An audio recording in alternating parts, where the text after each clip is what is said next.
A couple of you did it right. Lynn did it right.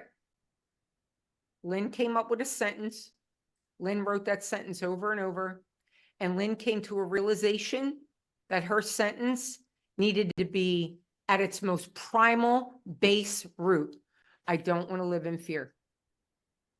I don't want to live in fear. It's concise. It's clear.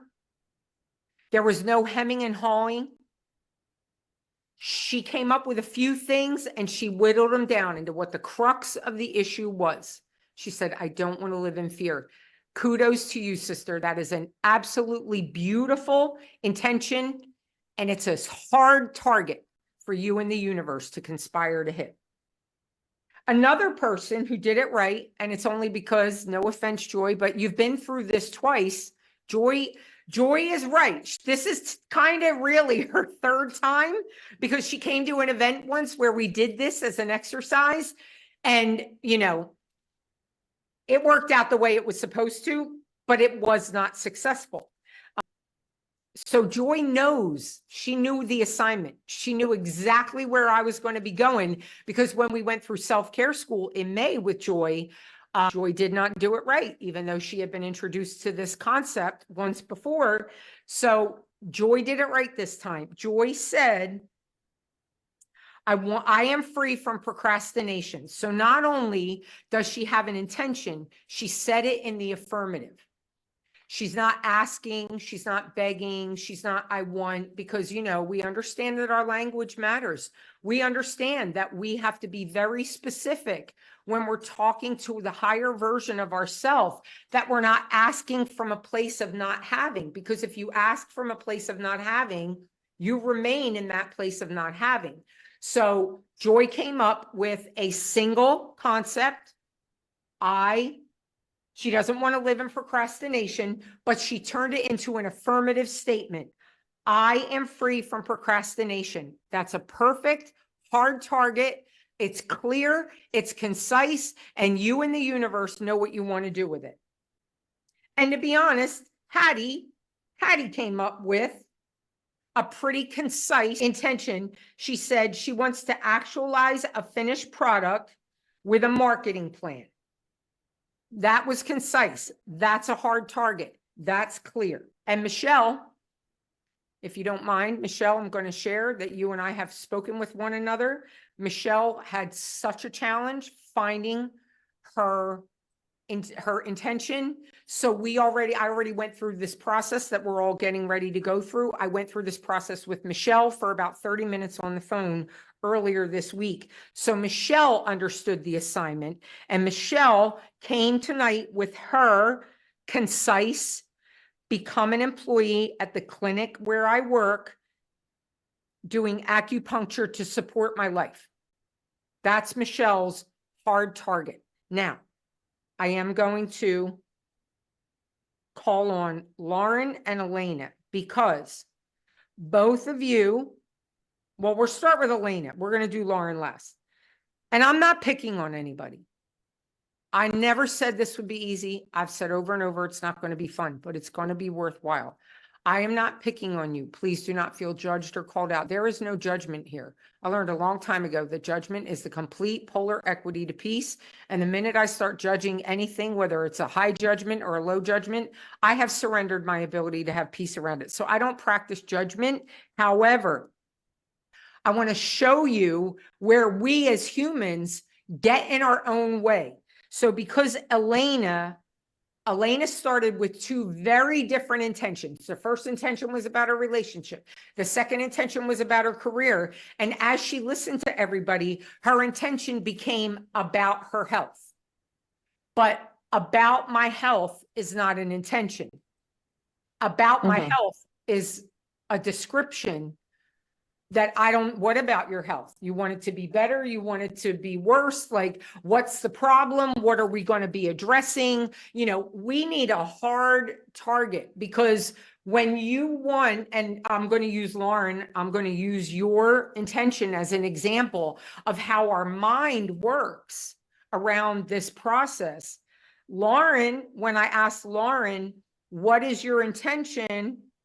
I got putting myself first, ride my horse, learn to love my body, go back to the gym, walk, lower my cortisol, love myself again. So I'm only using Lauren's example because frankly, it's similar to all of our examples. It's the experience Michelle had, except she called me and we had a conversation on the phone. It's the same experience Joy had, not once, but twice. Joy had this experience twice. So that's why she knew to do it the way she did it. One of the primary issues for us as humans, one of the ways in which we get in our own way is because we come into this realm with what I call, what a lot of people call the compulsive mind. Very few of us know how to get quiet up here. This is where anxiety, this is where depression, this is where fear originates. Because I have another mantra, you can write it down, you don't have to, but it's a good thing to keep in mind. I'm a big fan of like movies. And I remember, I've never forgot, I saw it when I was probably a preteen. I watched the movie Moonstruck. And there's a scene where Cher slaps the shit out of Nicolas Cage. And she just goes, snap out of it. Well, I have learned that the compulsive mind, we need to slap ourselves out of it. And the way in which I do that is I develop mantras for myself. All of the mantras I'm going to be sharing with you, and when it's a quote from another person, they will absolutely get credit. But I develop mantras. Nobody learns shit on their best day. That's a mantra. And I have to remember that when I want to complain about any particular circumstance, and those days are over for me. I don't complain. I now welcome challenge. It knocks at the door and I'm like, where you been? We got some spiritual muscle to build. I wrap my arms around challenge today because I understand this is all a game and I'm here to learn something. So I come up with mantras. One of my favorite mantras, the longest running mantra I have told myself, and it's a long one. So I'll repeat it several times if you feel like you want to write it down. There is no such thing as the whole wide world. There's no such thing as the whole wide world. There is the 6-inch space between your ears where the whole wide world happens. I tend that space with love and ferocity, and I watch my world change because I live in my world. We are all living in our own world. But that world is not the things that are happening to us. It's not the people in our lives. It's what we do between these two ears that determine what our world looks like. You can turn hell into heaven with this 6-inch space. And we certainly every day turn a heaven called earth into hell with the same 6-inch space. So there is no such thing as the whole wide world. There is the 6-inch space between our ears where the whole wide world happens. The problem with the 6-inch space is 99.9% of people are walking around with somebody who will not shut the hell up, constantly badgering, constantly dragging us into the past, constantly shaking us down about what are we going to do tomorrow? What's going to happen next week? That's who lives up there. And that person is a bully. And it's time for that person to be evicted. We're going to evict that person, because that person is no longer of service. Thank you for being here. Thanks for getting me this far. You are no longer useful to me, and we're going to put you out. An empty mind is a clear mind. An empty mind is an organized mind. And there is nothing we can achieve when we're walking around going, and Lauren, again, sister, I love you. I'm glad that we have this example, because even though you said it out loud, every person in this room had this same exact experience. I don't know, maybe Lynn didn't, because Lynn is really, in my mind's eye, Lynn's the only one that showed up with a clear, hard target, no embellishment. This is what I want, and this is what I'm going to get. Every other one of us went through some process of, well, I want to lower my cortisol. I want to put myself first. I want to get back in the gym. Ladies, we got to get serious. We got to get real. We have to get clear about what we want. Wanting our health to be better, that's a great general desire, Elena. But what does that mean to you? What does that look like? Joy and I went through this exercise, not once, but twice, where Joy started out with, I want to post about my business and I want to be more responsible when it comes to marketing myself. And I want to be able to make my bed. And, you remember the first time we went through this, like we have this laundry list of stuff that we haven't managed to accomplish. I don't know, everybody's here at least in their 40s, right? So we got at least 40 years we've been working at this laundry list of stuff. Yeah, we're not going to fix it in 28 days, but we're going to learn to use a tool. We're going to learn to use a tool tonight that is going to let us learn it with one example. We are going to use this tool with one specific example this month where we go, well, if I could do that with this, I can apply this tool to every other part of my life and start to really enact big change and big things and big shifts. Is everybody on board with that? Does that make sense so far? Sound about right? Okay. So I'm going to go back around the room, except for with Lynn, because Lynn, well, we are going to go back to Lynn. I apologize, because here's the other thing. Lynn came with one sentence. Lynn came with one desire, one intention. I want to live a life free of fear. But what do you mean by that? What does that look like? That is a very general, and we're going to do this with everybody because everybody's thing is very general.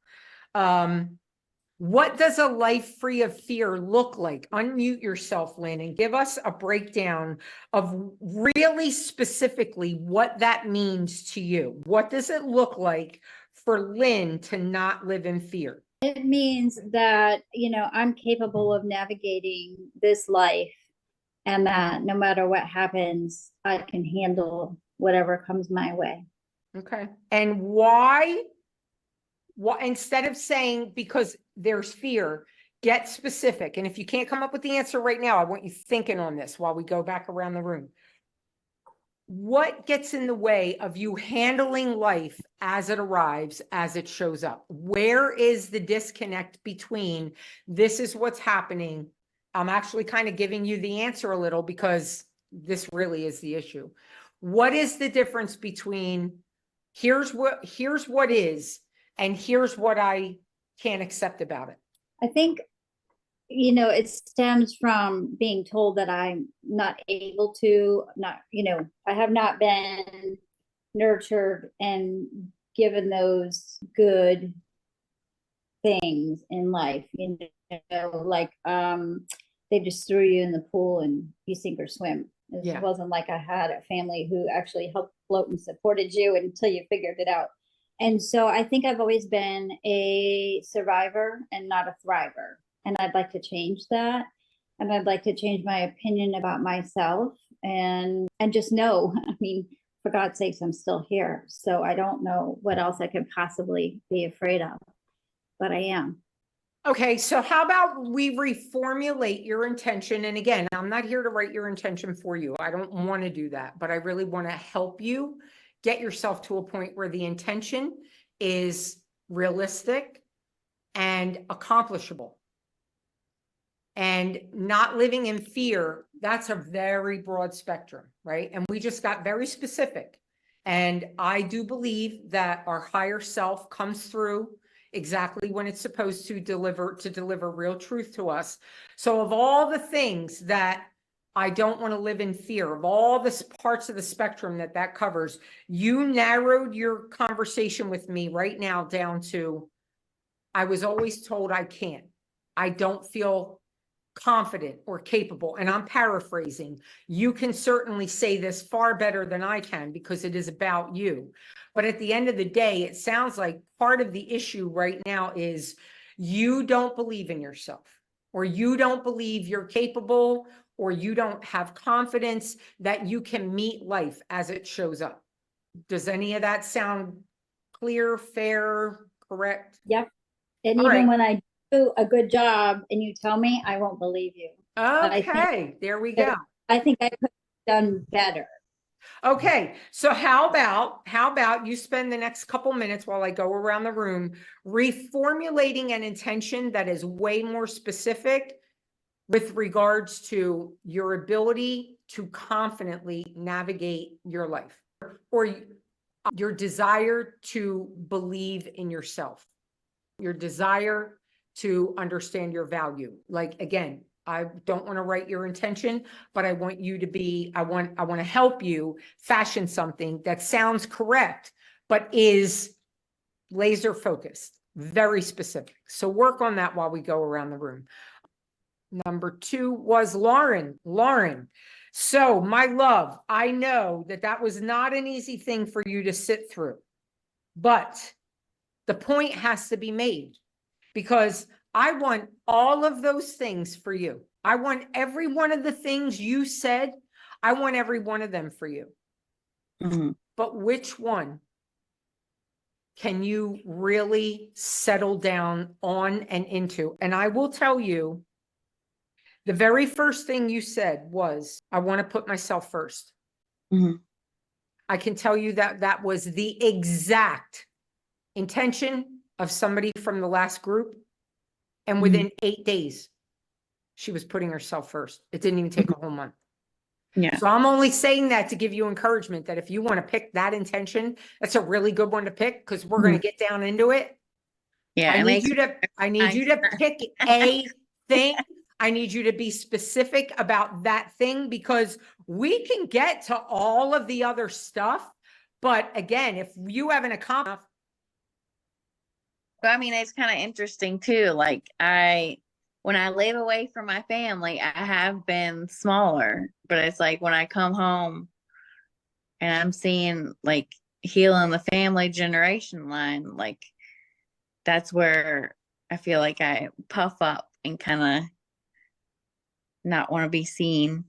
do you want to make that your intention? Do you want to make your intention something about No, accepting your body or finding value in the way you are right now? Like, you pick what matters most to you and come up with one laser focused sentence. like the self-discipline. Now that you said all that stuff, it's like when I hear you say self-discipline, I know it's truth, and it makes me laugh because I'm like, yeah, I get it. Because like when you put that thing about like a margarita, I'm like, oh God, like I had that last week, but I had the wine, but it's like, so I'm not alone. Like I'm not the only one that like thinks that trigger, or not trigger, but like thinks that. And it's like, oh God, like it's, you know.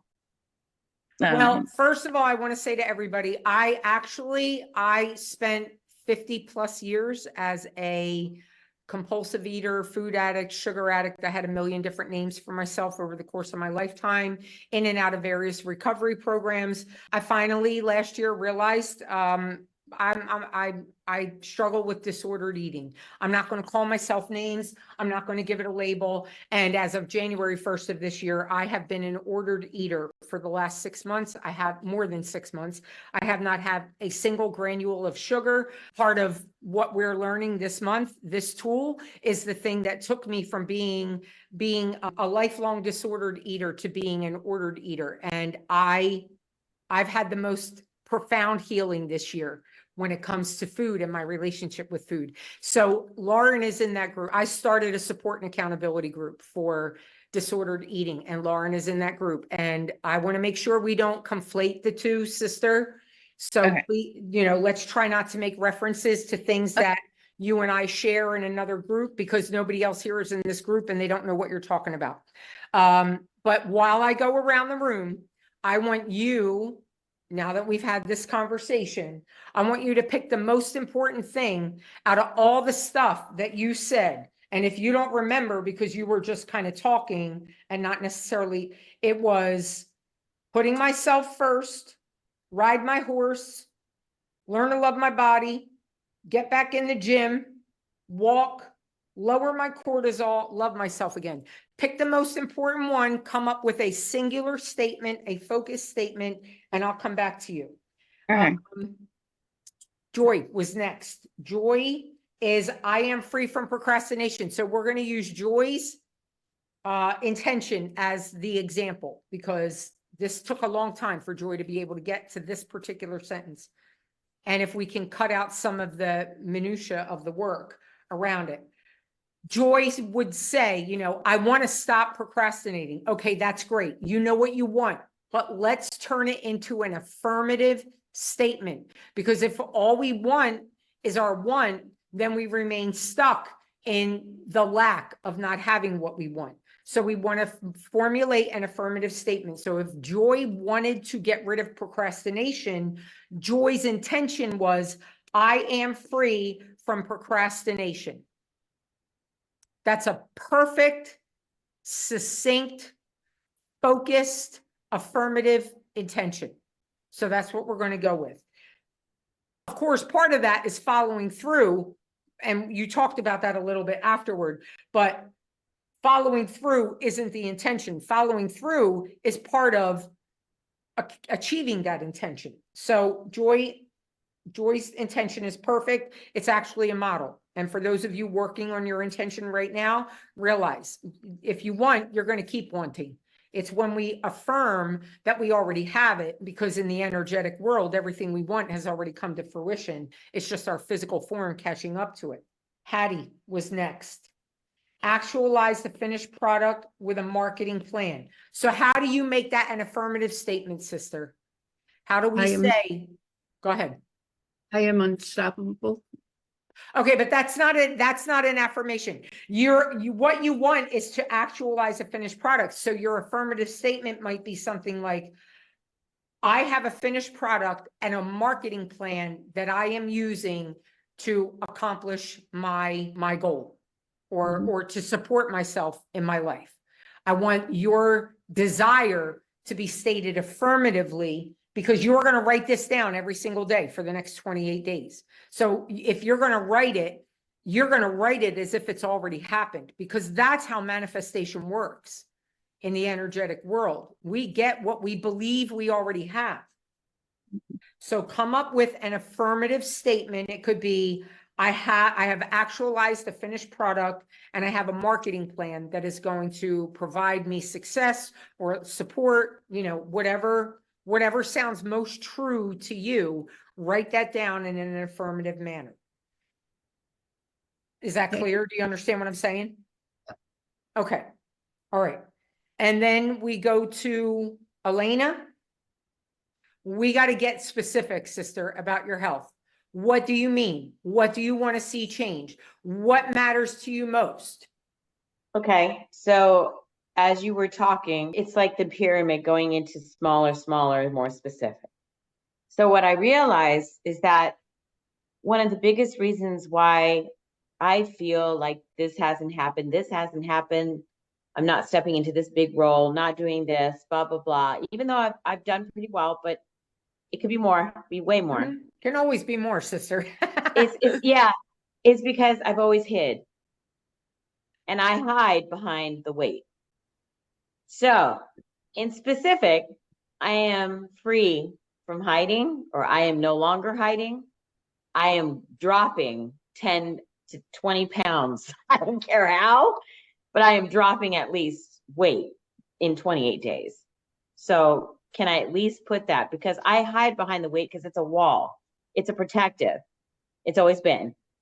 Fuck that. Sorry, don't mean to be vulgar. No. Listen, if people can't handle profanity here, I'm so sick. I'm sick of pain. I don't want my pain in my body anymore. I'm done. So yeah. And it's like, if I was supposed to be this, I can still do that. But I feel like there's always been a block and there's always been shit there. And I no longer want that. Okay. So to get specific, I need help from you as to how to actually write this down, because I have no problem writing this 100 times a day. I don't give a shit. I'm done. When you're done, that light switch is done. See, done. Did I say done? Done. You did. I'm done. Sorry, but I wouldn't be here. Let me tell you. I want to get a little more clear with you. I want to get a little more clear with you, because this is an important aspect to what it is you're talking about. And I'm not picking on you. Again, I love every single one of you. I'm so grateful for this opportunity to get to know you and to do this work with you. This is manna for my soul. Trust me. But I want every one of you to get what you came here for, but it means we're going to be pushing some buttons. So I'm going to ask you some questions that I need you to seriously consider. So Okay. you started out with, I hide behind the weight. And then you said, I want to lose the weight. That's going to be the intention. Are you only worthy to be seen without the weight? Is there nothing to see today because there's 10 or 20 pounds? Like, is the intention about weight, or is the intention about Elena being seen? Elena being seen. Can we be really honest with the intention then? Because I promise you something. Here's what I know about this work, because I do it with people day in and day out. When you live authentically, everything else falls into place. Mm-hmm. When you can be brutally honest with yourself about what you want, about what your value and worth is, when you can stand in your power as you are today, everything else comes to fruition. It all just starts to come together. So Mhm. we can pretend all day long that 20 pounds is the problem, but I promise you 20 pounds is not the problem. Just like for me, for 50 years, food was not the problem. I was the problem. Food was a symptom. Food was like the way in which I dealt with the problem of me. I'm just wondering if I'm trying to get in more in my head as to how specific and the self-worth. Because the weight is just a symptom Right. of why, what of my own self-worth. And you know of my trauma, of what I've been through in the sexual abuse, the childhood trauma, of the crap that I'd been through. So in dealing with that as a protective measure, it's time to drop all of that. That's the only physicality of it. So I Okay. do understand that there's the emotional side and all of this stuff to get to as well. But All if right. that helps with the intention, I get where you're coming to with Yeah, that. yeah. So here's the option. Here's the option. Because number one, we're all learning this right now. To be quite frank, we're nowhere near done tonight, and we only have 30 minutes left. We haven't even begun the actual work of tonight. It's taken us this long to formulate an intention with 6 people on a Zoom. So what I want you to consider is there's the hard choice and there's the not as hard choice. Now, neither one of them is going to be a walk in the park, but maybe while you're learning to use this tool for the first time, and again, I'm not here to tell anybody their intention. You pick whatever you want. I just want to make sure that we are crystal clear about what it is we do want, because pretending we want one thing and aiming at another is, it's everybody's wasting each other's time. You could say, for the sake of learning how to use this tool this woman's about to teach us, I'm going to pick 10 pounds. I wouldn't do 20 in 28 days, not at our age. It's highly unrealistic. You are doing carnivore. I mean, if weight's going to fall off, weight's going to fall off doing carnivore. That's for damn sure. You can make it anything you want. You make it, you can make, if you want to lose 20 pounds in a month, listen, I'm not the person to tell you you can't. I want you to be committed to what you say, because there has to be an aspect of potential, of possibility to it. If you set too high a bar, if you make it too crazy, listen, if you say you want to lose 10 pounds and you lose 20, good for you. But if you say you want to lose 20 and 3 weeks in, you've only lost 5, you're going to trip over your, what all day long. Right. So there's the easy route where you say, I want to learn how to use this tool. I'm going to let this woman show me how this works by committing to lose 10 pounds this month. Or you can make the choice and say, again, pardon the language, fuck easy. I'm going for, I want to understand how to better perceive my value and worth. I want to know that I'm seen. I want to be seen by myself. Like, you can pick the easy or the hard one. I don't care. I actually think that while you're learning this, it might be easier to pick the easy one, because like I said, you're going to use a tool. You're going to learn a tool you're going to use in every nook and cranny of your life for the rest of your days. There's no way that you're not going to get what you came for out of this. So you make a decision. I still have to go back to Michelle. You make a decision while I'm talking to Michelle about what intention you really feel you can accomplish, what your tolerance and comfort level is with the kind of work you're going to be doing while you're learning how to use this tool. Take all of that into account. Dearest Michelle, last again, but not least, sister, It's unmute okay. yourself. Yeah. Yeah. All right. I am Now, a. you and I Oh, work sorry, go together on ahead. the phone. That's why Yes, your yes. intention is so spot on. Yes. So my intention is, all right. I am a staff employee in a space that allows me to practice acupuncture full time and support my life. Beautiful. And is that a good intention for you after all the things we've talked about? Do you still feel comfortable and committed to that? Yes, I do. Beautiful. I do. Perfect. Okay. All right. So we are going to check off Joy. We are going to check off Michelle. We are going to check off Lynn.